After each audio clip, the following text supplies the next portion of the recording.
이어지는 순서는요, 특별한 목사님들의 대화가 있겠습니다. 목사님들 무대로 모실 때 여러분 큰 박수 부탁드릴게요. 조한 목사님, 강성민 목사님, 김찬영 목사님, 그리고 연보현 목사님 나와주시겠습니다. 박수 부탁드리며.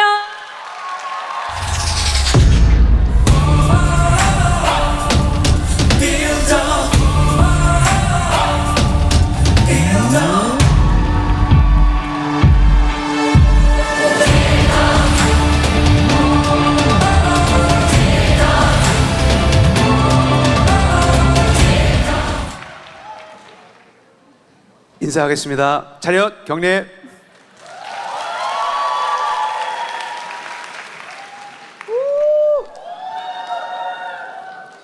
자, 우리 목사님들 교인들을 몇 명이나 동원하셨는지 한번 소리 대결 한번 해볼까요? 좋아요? 자, 우리 그러면 우리 연보현 목사님. 네, 우리 감사합니다. 자, 김찬영 목사님, 강성민 목사님. 네, 감사합니다. 저희가 귀하신 목사님들을 모시고 세 가지 주제에 대해서 얘기를 해보려고 합니다. 그런데 그 얘기를 시작하기 전에 우리 목사님들 간단하게 자기소개 한 번씩 해주시죠. 네, 저는 충남 서산에 있는 서산제일교회에서 다음 세대 선교부를 맡고 있고요. 아까 우리 발표했던 서산제일 CBA 디렉팅을 맡고 있는 연보현 목사라고 합니다. 예, 저는 일산에 있는 제자광성교회에서 우리 청년부하고 신혼부부 교구를 담당하고 있는 김찬영 목사라고 합니다. 반갑습니다. 네, 저는 부산에서 왔습니다. 부산의 생명수 교회에서 지금 총괄하고 있고요. 유튜브 바이블 도슨트 지금 운영하고 있는 강성민 목사입니다. 반갑습니다. 네, 목사님 감사합니다. 그럼 바로 들어가 볼게요. 우리 첫 번째 주제는요, 교회와 정치, Church and Politics. 그런데 이게 좀 딱딱할 수 있기 때문에 좀 구체적으로 기독교인이 왜 나라를 사랑해야 하는가, 이거에 대해서 우리 한 말씀씩 해주실 건데요. 먼저 우리 연보현 목사님, 기독교인이 왜 나라를 사랑해야 하는가? 네, 일단 기독교 신앙이란 무엇인가라고 할 때 여러 가지 대답들을 할 수 있겠지만 또 한 가지의 대답으로는 하나님의 말씀에 순종하는 것이다, 하나님 말씀에 반응하는 것이다, 이렇게 또 대답할 수가 있을 텐데, 그래서 우리가 신앙인으로서 먼저는 성경을 읽고 그 성경에 기록된 하나님의 뜻대로 순종하며 살아가는 것을 우리가 신앙생활이다라고 하잖아요. 그런데 이 성경의 주제는 나의 구원과 또 나의 어떤 문제 해결, 여기에 맞춰져 있는 것이 아니라 성경의 주제는 명확합니다.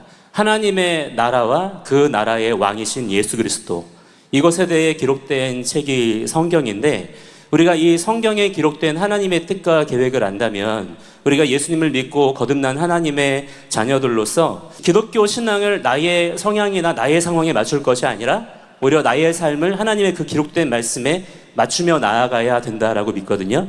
그렇기 때문에 우리 기독교 신앙의 본질, 핵심이 되는 것을 우리가 이 성경을 통해서 발견을 해야 되는데, 그래서 성경을 보시면 성경의 언어는 굉장히 정치적입니다. 그 국가 시스템에 대한 여러 가지 것들을 말씀하고 있는데, 창세기부터 요한계시록까지가 다 그렇거든요. 예를 들어서 창세기 1장에서 하나님께서 사람을 지으시잖아요. 그 사람을 지으시고 첫 번째 주신 명령이 뭐냐면 생육하고 번성하고 충만해라. 그래서 정복하고 다스려야 된다라고 말씀하시는데, 이때 사용된 단어가 카바시라는 단어하고 라다라는 단어가 사용되었거든요. 이게 정복하다, 다스리다라는 뜻인데, 이 용어는 개인적인 용어가 아닙니다. 국가적인 차원의 그런 용어인데, 하나님께서 우리에게 맡기신 사역, 사명이 이런 나라적인, 국가적인 부분에 대한 사명을 주셨다라고 볼 수 있고, 또 아브라함을 부르셨을 때에도 하나님께서 아브라함을 부르셔서 그냥 너 나 믿고 기도 열심히 하고 나중에 천국 가라, 이게 아니고 아브라함에게 주신 사명이 뭐냐면 내가 너로 큰 나라를 이루겠다. 그래서 그 나라를 통해서 모든 만민들이 하나님의 복을 받게 할 것이다 라는 말씀을 주셨거든요. 그래서 실제로 하나님께서 나라를 세우시고 그 나라의 역사들을 통해서 하나님의 섭리를 이 땅 가운데 드러내시는 것들을 우리가 구약 성경에서 볼 수가 있는 것이고, 이런 주제가 신약 성경에 와서도 틀어지지 않습니다. 하나님께서 이스라엘 나라를 회복하시고 예수 그리스도를 통하여서, 그래서 그 이스라엘 나라를 중심으로 모든 열방 나라들이 함께 연합되어지는, 그래서 마침내 하나님의 나라가 도래하는 이러한 그림들을 보여주고 있기 때문에 우리가 이러한 하나님 말씀에 기록된 하나님의 나라와 하나님의 왕되심에 대한 그 신앙적인 관점을 우리가 놓치지 않는다면 당연히 우리의 신앙적인 본질과 핵심을 나라 사랑에 연결해서 이해할 수 있다. 저는 그렇게 생각을 합니다. 네, 감사합니다.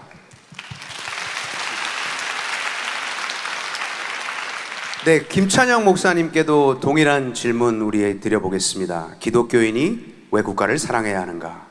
예, 우리 목사님께서 굉장히 중요한 말씀 해주신 것 중에 하나가 하나님이 인간에게 주신 이제 고유한 사명이 있어요. 다른 피조물과 다른 생육하고 번성하여 땅에 충만하고 하늘의 새와 땅에 움직이는 모든 것들을 다스리라는, 이게 목사님께서 잘 이야기하셨지만 이 하나님의 왕권을 인간에게 위임해 주신 거거든요. 그게 오늘날로 이제 발전해서 아브라함 카이퍼의 영역 주권 사상이라는 것을 좀 볼 수가 있습니다.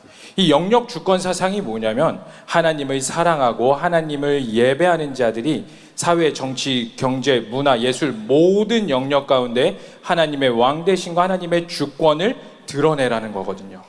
그래서 우리가 살고 있는 이 땅 가운데 우리는 내가 대한민국 국민으로 태어나고 싶어서 태어난 게 아니잖아요. 하나님의 주권에 의해서 우리가 이 나라 가운데 이제 태어나게 되는데, 이 나라 가운데 하나님을 사랑하는 그리스도인으로서 하나님의 왕권을 드러내셔야 된다는 거예요. 그래서 군대 얘기해서 조금 죄송한데 이 군대에서 뭐 이제 남자친구들 다 갈 거잖아요. 네, 할렐루야, 축복해요. 네, 근데 그 가장 애국가를 많이 부른 곳이 군대였던 것 같아요. 근데 아침마다 애국가 부르는데 이게 가끔 울컥할 때가 하느님이 보호하사 우리나라 만세, 이 가사 부분이 예전에는 하나님이 보호하사 우리나라 만세였던 걸로 이제 알고 있는데, 자, 이 부분이 우리 나라를 향한 하나님의 언약과 계획이 분명히 있구나, 이걸 좀 많이 상기하게 되는 것 같습니다. 여러분, 대한민국 국민으로 태어난 거에 자부심을 느끼시기를 축복합니다. 여러분, 우리나라는 조선을 계승한 나라가 아니에요. 자유민주주의에 의하여서 이승만 대통령이 하나님 나라와 하나님의 법, 그 비전과 꿈을 가지고 세워진 게 대한민국 국민이고, 이 나라 가운데 분명히 우리가 하나님의 왕대심을 선포해야 될 사명들이 남아있다라는 겁니다. 그래서 우리가 국가를 마땅히 사랑해야 될 줄로 보고 있어요. 감사합니다. 네, 김찬영 목사님께 그러면 그거에 따라서 하나 더 이렇게 여쭙고 싶은 게 있어요. 뭐냐면 그 기독교인의 나라 사랑, 이거에 대해서 잘 말씀해 주셨는데, 기독교인의 나라 사랑과 비기독교인의 나라 사랑의 차이점이 있습니까? 기독교인과 비기독교인의 나라 사상의 이제 그 차이점이 뭐냐면 주권이 어디에 있느냐인 것 같아요. 기독교인의 나라 사랑의 주권은 하나님께 있고 비기독교인의 주권은 인간에게 있습니다.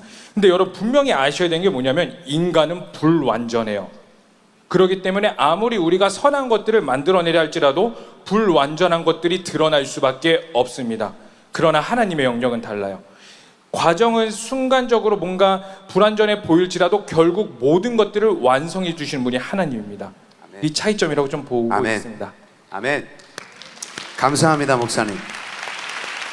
우리 강성민 목사님도 동일한 질문 드리겠습니다. 기독교인이 나라를 사랑해야 하는 이유. 예, 사실 이 주제 가지고 계속 이제 기도하면서 한 문장, 애국은 본성이다. 애국이 본래 하나님이 디자인해 놓으신 본래 디자인인 거예요. 왜냐하면 하나님의 나라가 나라로 되어 있기 때문에 그렇습니다. 그래서 우리가 천국에 가면 나라를 사랑할 수밖에 없는 거예요. 그래서 우리가 하나님을 믿고 예수 그리스도의 부활을 믿고 우리가 정말 하나님 나라를 믿는 사람들은 자연스럽게 본성적으로 나라를 사랑할 수밖에 없는 거예요. 아멘. 아멘. 네. 그런데 왜 사랑하지 못하느냐? 못하느냐? 이 모든 이 마귀가 저 하나님의 나라를 꿈꾸지 못하게 만들려고 사상과 이론과 모든 것을 동원해서 그 애국을 막는 겁니다. 막는 거. 그럼 여태까지 제가 사진 한 장 준비했는데 본래 애국은 본성이에요, 본성. 그 우리 믿음의 선배들이 얼마나 애국을 했는지 한번 보세요. 사진 한번. 첫 번째 사진 한번 찍어보십시오. 여기 보시면 부산에 있는 일신여학교 중학생들 모습이에요. 저 옆에 있는 사진이. 저 표정들을 보십시오. 애국이죠, 애국. 본성이라고요, 본성. 여러분들의 본성. 그럼 여태까지 왜 우리가 애국을 하지 못했는가? 사단이 계속해서 이 사상과 이론을 통해서 나라를 미워하고 나라를 싫어하는 마음들을 계속 주입시켜서 그렇습니다. 깨어나시기를 축복해. 아멘. 아멘. 저 모습 보세요. 부산 여인들 얼마나 이쁩니까? 무슨 소리야? 할렐루야. Give us unification or death 이렇게 되어 있습니다. 하나님 나라 내지는 이 성경적 가치를 위해서 나의 목숨까지도 바칠 수 있는 애국이 본래 우리의 디자인이다. 따라해보세요. 애국은 본성이다. 다시 애국은 본성이다. 여기까지입니다. 감사합니다.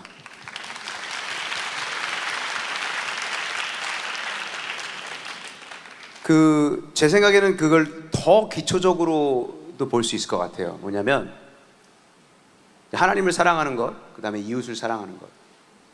이걸 우리가 만약에 기독교인이라고 하면 이 두 가지는 무조건 해야 되는 거잖아요. 그러면 거기에 포함되는 것이 나라 사랑이다. 굉장히 심플하게 그냥 이렇게 얘기를 할 수도 있을 것 같습니다. 그러면 목사님, 이게 다시 강성민 목사님께 여쭤보겠습니다. 그 두 번째 주제인데요. 이거는 어떻게 보면은 만약에 우리 목사님들이나 우리 같이 이렇게 참석하셨다고 하면 우리 목사님들과 함께 나눠야 되는 이야기일 수도 있는데 한번 여기서 오픈해서 한번 해보겠습니다. 목사님이 이제 사역을 하시면서 목회 현장에서 요즘에 많은 사람들이 뭐 위기다라고 이렇게 얘기를 하는데, 그러면 목회 현장에서 혹시 느끼시는 위기나 그런 징조들 이런 것이 있으십니까? 그러니까 어떤 것들이 있죠?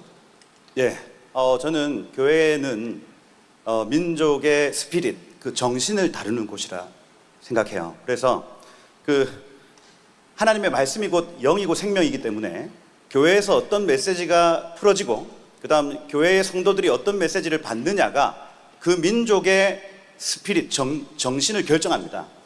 그러면 이 대한민국에서 이제 성도들이 예배하러 나올 때에 어떤 스피릿을 가지고 나오느냐에 따라서 메시지가 결정돼요. 그래서 제가 이제 북한 동포들을 해방해야 된다는 그 메시지를 가지고 여러 어떤 교회들을 방문해 보면, 얼마 전에도 그래요. 청년 모임이었습니다. 거기에서 우리 하나님 예배합시다, 북한 동포들을 해방합시다 이렇게 했을 때 반응이 벽이야, 벽. 와, 벽에 탁 치고 나오는데 설교자들은 알거든요. 이게 벽 치고 나오면 나를 공격해요. 막 창이 막 온단 말이에요. 다시는 가고 싶지 않은 공동체. 그 뭐냐면 우리가 공통의 어떤 이것은 지금 하나님의 뜻입니다, 우리가 함께 이 일을 이루어야 됩니다 하고 이 공통의 어떤 선을 툭 던졌는데 그게 안 먹혀 들어가는 거예요. 가만 봤더니 각자의 삶이 너무나도 각박해서 이걸 이제 개인화라고 얘기를 합니다. 개인화. 하이퍼 퍼스널리제이션, 초개인화돼서 공통이 함께 우리가 북한에 있는 동포들을 해방해야 된다는 이 공동의 목적이 개인에게 들어가질 않는 거예요. 제가 그걸 보면서 지금 함께 무브먼트를 일으키고 함께 무언가 공동의 선을 위해서 달려갈 수 있는 분위기는 안 되겠구나, 막 이런 좌절이 막 되더라고요. 근데 그 가장 본질에는 자기 사랑이 있습니다. 자기 사랑. 여기에서 천국 사랑은 아까 우리 목사님 말씀하신 대로 천국 사랑은 하나님 사랑, 이웃 사랑. 천국에는 사랑이 있는데 하나님을 사랑하고 옆에 있는 지체를 사랑하는 사랑이 있어요. 천국 가면 그래요. 여러분 잘 아시다시피 천국의 젓가락이 2m, 3m라면서요. 젓가락. 숟가락. 그래서 나는 먹을 수 있다, 없다? 없다. 그러면 서로 잘 먹으려면 어떻게 해야 된다? 먹여줘야 된다. 그죠? 근데 지옥에도 똑같은 숟가락, 젓가락이 있는데 지옥은 어떻게 해요? 서로 그거 자기 먹으려고. 그 지옥에도 사랑이 있는데 그게 자기 사랑입니다. 자기 사랑. 그래서 지금 이 대한민국을 천국으로 만드느냐 지옥으로 만드느냐, 이건요 우리 안에 사랑이 결정해버려요. 내가 하나님을 사랑하고 내 옆에 있는 지체를 사랑하기 시작하면 내가 있는 곳이 천국 됩니다. 그런데 내가 나를 사랑하기 시작하고 내가 더 가져야 돼, 내가 저걸 밟고 일어서야 돼, 이렇게 하는 순간 내가 있는 곳이 지옥 돼버려요. 그래서 지금 한국교회의 위기는 여기 바로 이 개인화, 더 구체적으로 얘기하면 자기 사랑에 있지 않은가. 북한 동포들이 저렇게 고통을 당해도 저희하고 크게 상관이 없는 거예요. 뭐 어떤 나라적인 어려움이 있어도 그건 내 삶하고 크게 상관이 없는 거예요. 이것이 한국교회의 그 영적인 위기라고 저는 생각해요. 네, 감사합니다. 그 목사님 말씀하시니까 저는 이제 미국에서 살고 있고 미국에서 사역을 하는데 미국 교회랑 한국 교회랑 이렇게 비슷해지는 것 같아요. 목사님이 말씀하신 부분에 의해서 그 개인적인 진리, 그러니까 이게 어떻게 보면은 모든 사람이 개인적인 진리와의 만남을 가져야 합니다. 그러니까 개인적인 만남이 예수님과 있어야 구원을 얻는 것처럼 구원은 개인적이지만 그 외의 모든 것들은 우리가 우리라는 말을 제가 굉장히 좋아하거든요. 한국말에서 그 영어로 할 때는 뭐 my home 그렇잖아요. 근데 한국말로 할 때는 우리 집. 저는 그게 굉장히 아름다운 거라고 해요. 생각을 합니다. 우리 교회가 이걸 지켜내야 되는 거예요. 그 1989년도에 알레스테어 맥킨타이어라는 철학가가 에세이를 썼는데 거기에 Privatization of the Goods이라는 에세이예요. 그러니까 선함의 개인화. 그러니까 각자가 다 자기의 생각에 뭐가 선하다, the good이라는 것을 갖기 시작한다는 거예요, 사람이. 그러니까는 진보적인 사람들, 이 개방주의적인 사람들이 자기가 생각하고 있는 선을 딱 정해놓고, 근데 그게 문제가 뭐냐면 공동의 선이 사라지면 공동의 도덕도 무너진다. 지금 전 세계적으로 바라볼 때에 많은 범죄들, 지금 미국도 지금 난리가 났거든요. 큰 도시들 이런 데 가면 난리가 났는데 그냥 들어가서 약탈하고 들어가서 갖고 나오고, 공동의 선이 무너지면 공동의 도덕도 무너진다. 그러니까 failure to endorse a common vision of the good ends up dismantling the shared morals. 그러니까 그게 교회 안까지 들어온다는 거죠. 그럼 목사님 어떻게 해야 합니까? 어떻게 해야 될까? 이 두 번째 사진 한번 띄워보시면 좋겠습니다. 두 번째 사진. 여기 보세요. 서울의 동동 여자 중고등학교 학생들입니다. 서울이 조금 더 촌스러운 것 같긴 해요. 근데 통일이 아니면 죽음을 달라 하고 자기의 옷을 찢어가며 외치는 그 공동의 선, 그것을 위해서 내 목숨까지도 바칠 수 있는 그 사랑, 천국 사랑이거든요. 이걸 회복해야 됩니다, 여러분. 회복해야 돼요. 이제 더 이상 나를 사랑하는 일들을 잠시 내려놓고 먼저는 내 옆에 있는 지체를 사랑하기 시작하고, 그 다음 더 나아가서 북한에 있는 동포들을 사랑하기 시작하면 사랑을 결정하는 겁니다. 그 수밖에 없어요. 지금 한국교회의 위기를 극복할 수 있는 것은 사랑밖에 없습니다. 사랑. 그래서 어떻게 해야 되냐? 옆에 있는 지체를 먼저 사랑하세요. 제가 그 세 번째 사진 한번 보여주시면, 부산에 외국인들이 자주 놀러 옵니다. 그러면 그 외국인 친구들 데리고 가장 먼저 가는 곳이 바로 저기 유엔 묘지예요. 유엔 묘지.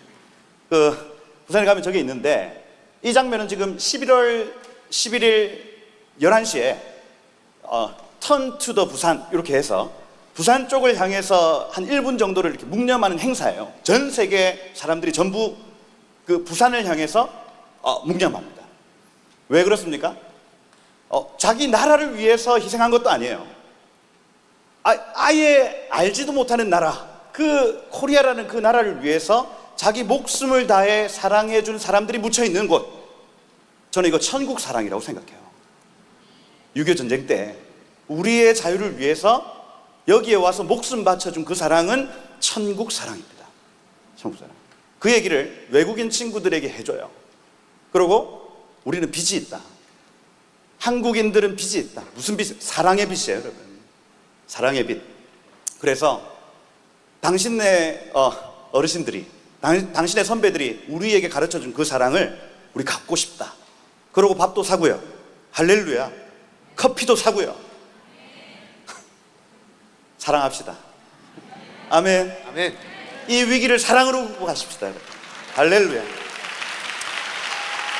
감사합니다. 네, 김찬영 목사님께도 똑같은 거 물어보겠습니다. 우리 목회 현장에서 보게 되는 위기의 징조들 어떤 게 있을까요? 네, 그 전에 말하기 전에 저도 유행 한번 가봤습니다. 저기 부산 가면 꼭 가보세요. 시장만 가지 마시고. 네, 가장 많은 문제들이 있죠. 많은 문제들이 있는데 이 모든 것들을 거슬러 올라가다 보면 제가 생각했을 때 개인의 거룩함의 수준의 낮아짐이라고 좀 보고 있습니다. 여러분, 거룩함이 뭐죠? 잘 아시겠지만, 잘 배우셨겠지만 구별됨입니다. 그럼 뭐의 구별됨이냐면 하나님의 것과 하나님의 것이 아닌 것에 대한 구별할 수 있는 지혜와 분별력이라고 말할 수 있을 것 같아요. 대표적인 예로 그 열왕기상 22장에 나오는 이제 미가야 선지자가 나오는데, 하나님께서 이제 아합 왕을 벌하시고 징벌하시겠다고 이제 거짓말하는 영들을 북이스라엘 선지자들에게 보내요. 그래서 아합 근처에 있었던 모든 선지자들이 다 이제 미혹에 빠지게 되는데 딱 미가야 선지자 혼자만 깨어서 진리된 말씀을 선포해요. 그러니까 진리된 말씀을 선포하니까 따기도 맞고 수욕 여러 가지 능욕도 당하긴 하지만 어쨌든 하나님의 뜻이 그 아무리 악한 것을 보내실지라도 그곳 가운데 거룩하고 구별된 사람은 분명히 존재한다라는 거예요. 그런데 이 거룩함의 수준이 낮아지니까 비극이 죄가 죄인 줄 모르는 거예요. 죄는 있을 수 있는데 죄가 죄인 줄 알면 얼마든지 돌아갈 수는 있지만 죄가 죄인 줄 모르는 게 가장 큰 비극이에요. 그래서 차별금지법이라던가 뭐 학생 인권조례, 낙태, 뭐 수많은 악법들이 일어나도 그게 문제인 줄 전혀 모르는 그 상황이 가장 큰 비극이라고 저는 좀 보고 있는 것 같아요. 네, 저도 그것을 봤었을 때 목사님 말씀하시면서 어떻게 보면 아까 제가 이제 이 전 시간에 연설할 때 그 프랑스가 추구한 자유, 그다음에 미국이 추구한 자유. 그러니까 이 정교 분리라는 사상은 미국이 어떻게 보면 가장 먼저 시작을 했고, 그리고 그 다음에 이제 1900년도에 들어와서 프랑스가 하고 또 독일이 하고. 그런데 프랑스가 주장하는 정교 분리의 원천은 미국과 완전 다르거든요. 미국이 말했던 정교 분리는 신앙의 자유를 위한 정교 분리고, 프랑스가 말한 정교 분리는 그 라이시트 사상이라고 해가지고 세큘러리즘이라고 그러죠. 그러니까 세속화. 그러니까 누구든지 퍼블릭에서는 너의 종교성을 드러내지 말아라. 그러니까 모든 것을 평등하게 하고 동일하게 만들어버리는 그런 것을 위한 정교분리였던 거죠. 세속화를 위한 정교분리. 그러니까 목사님이 말씀하신 것처럼 우리가 구별하는 것 굉장히 중요합니다. 저도 제 딸들에게 항상 그렇게 얘기해요. 학교 가면 너는 분명히 다를 거야. 근데 괜찮아. 어릴 때부터 가르쳐야 되거든요. 그럼 목사님께 이거 물어볼게요. 그러면 우리 여기 보니까 우리 어린 친구들, 젊은 친구들 정말 많이 왔어요. 구별과 차별, 이거를 조금 구분을 죄송합니다. 제가 한국말이 잘 안 되네요 지금. 네, 구분을 좀 해주시죠. 네, 구별과 차별의 이제 차이점이 우리 목사님께서 말씀해 주신 것처럼 이 사랑이라고 저는 조금 보고 있는데, 그리스도의 사랑이 좀 더 쉽게 그냥 표현해 드릴게요. 하나님께서, 여러분들에게 한번 물어볼게요. 하나님께서 이 동성애자들을 사랑하실까요? 미워하실까요? 사랑하세요. 그러면 그들의 행위까지 기뻐하실까요? 슬퍼하실까요? 그걸 구별할 수 있는 것 같아요. 그래서 하나님이 사랑하시는 게 무엇인지, 그게 아는 게 구별인 것 같고, 그거에 대해 이제 차별은 이제 그리스도의 사랑이 결여되어 분란과 분열이 일어나는 그것들이 이제 차별이 가장 큰 두드러진 특징이지 않을까 싶습니다. 네, 감사합니다. 우리는 구별된 사람입니다. 차별하는 사람은 아닙니다. 그렇죠? 네, 그러면 목사님 어떻게 해야 될까요? 네, 가장 큰 난지 이거를 사실 잘 알면은 벌써 예수님 재림하셨죠. 네. 이게 안 되니까 문제인데, 그래도 굳이 이제 따지자면 저는 이제 청년 사역하면서 이런 마음을 하나님께서 가장 많이 주시는데, 그 요셉의 7년 그 대풍년과 대흉년을 좀 비유합니다. 흉년이 있기 전에 풍년을 주셔서 이 풍년의 때를 잘 저장해서 흉년을 극복하게 하셨어요. 이거를 오늘날 영적 세계로 가져오면 여러분들이 기도하고 말씀 읽고 여러분들의 자유와 의지로 말미암아 교회 다니고 하나님께 엎드릴 수 있다는 것 자체가, 오늘 이 자리에 여러분들이 나와서 빌더 코리아에 참여할 수 있다는 것 자체가 영적 풍년의 시대예요.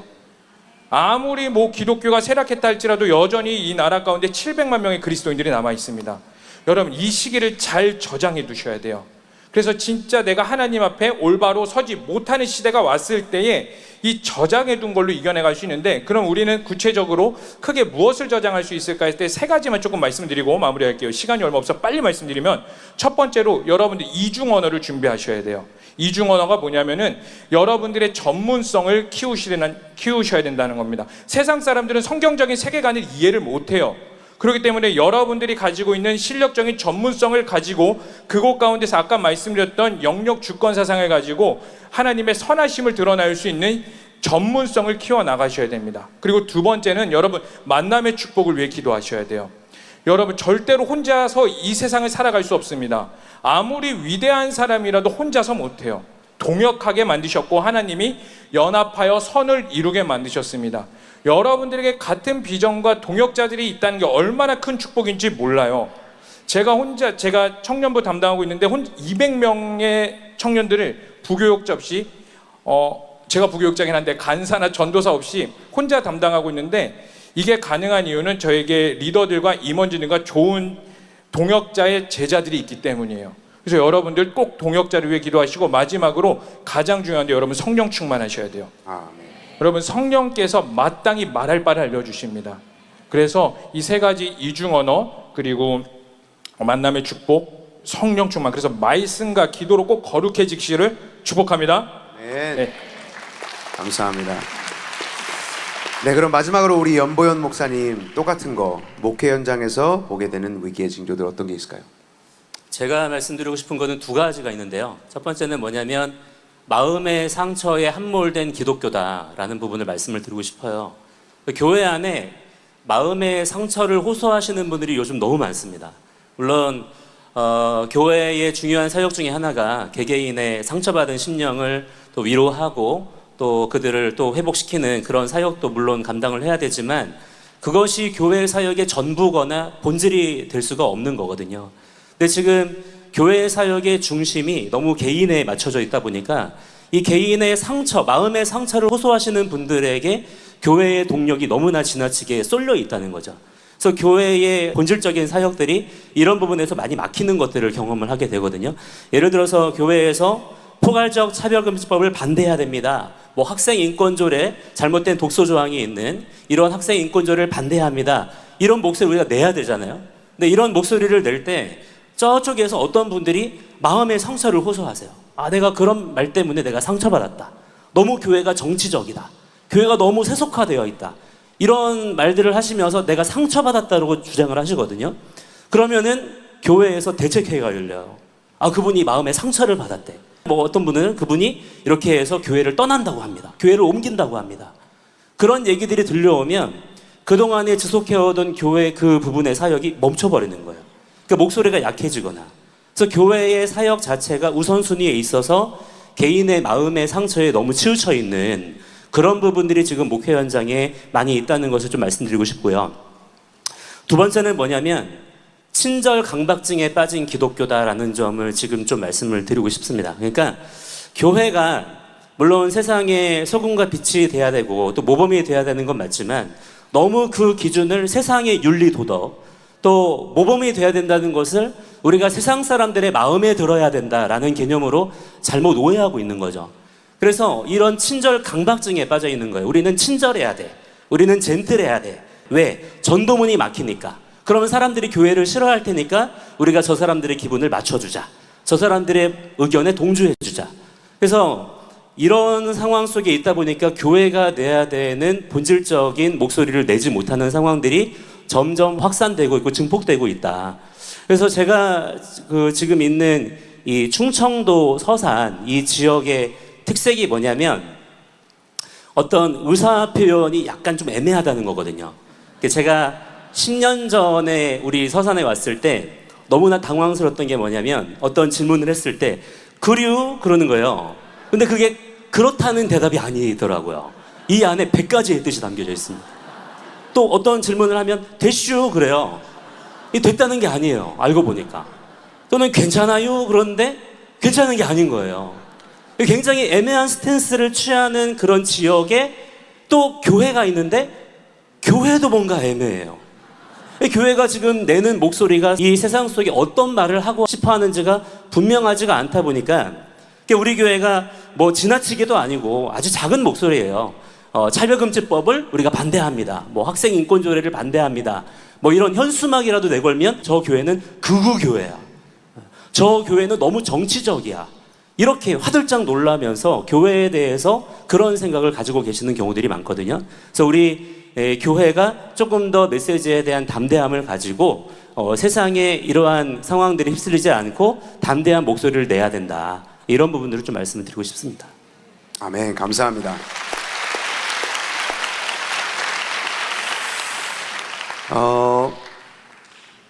우리가 시간이 거의 다 됐는데요. 1933년도에 어떤 일이 있었죠? 1933년 히틀러가 독일의 챈슬러가 됩니다. 1933년에. 그런데 여러분 독일에 1933년도에 기독교인이 몇 %였는지 아세요?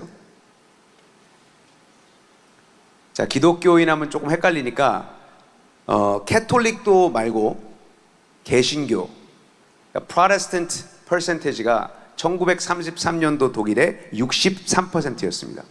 전체 인구의 63%가 개신교였고 32.5%가 카톨릭이었어요. 그리고 0.8%가 유태인이었고 4.8%가 기타였습니다. 그러면 63% 개신교인들이 히틀러를 막을 수 있었다는 거 아니에요. 히틀러가 무력으로 챈슬러가 되지 않았습니다. 투표해서 챈슬러가 됐어요. 우리가 연 목사님 말씀해 주신 것처럼 하나님께서 주신 사명을 가지고 제가 우리 한참 미국에서 요즘에는 아니지만 유행하던 게 있어요. Seeker Friendly Service라고 구도자 중심적 예배. 그래서 안 믿는 사람도 와서 편하게 해서 막 드라마 스타일로 설교도 하고 막 좀 싫은 소리 안 하고 이렇게 뭐 이렇게 좋게 하는 건데 제가 그거 굉장히 싫어했습니다. 왜냐하면요, 예배란 하나님을 포커스하고 하나님께 드려야 되는 거고 또 하나님의 말씀이 선포되는 곳인데 예수님을 전혀 모르는 사람과 죄 가운데 사는 사람들이 하나님의 말씀을 들으면 어떻게 될까요? 불편하겠죠. 그러면 그 사람들이 불편하지 않기 위해서 우리가 하나님의 말씀을 다르게 전하거나 아니면 감가하고 전해야 된다는 거죠. 그래서 우리 지금 모이신 여러분들 지금 뭐 아직도 꽉 차 있는데요. 여러분들 정말 수고하십니다. 그럼 여러분들만이라도 올바른 소리를 낸다면 저는 대한민국에 소망은 있다고 봅니다. 하나님이 준비하신 여러분들이 되시고 우리 목사님들 귀한 말씀 감사드립니다. 여기서 우리 마치겠습니다. 감사합니다.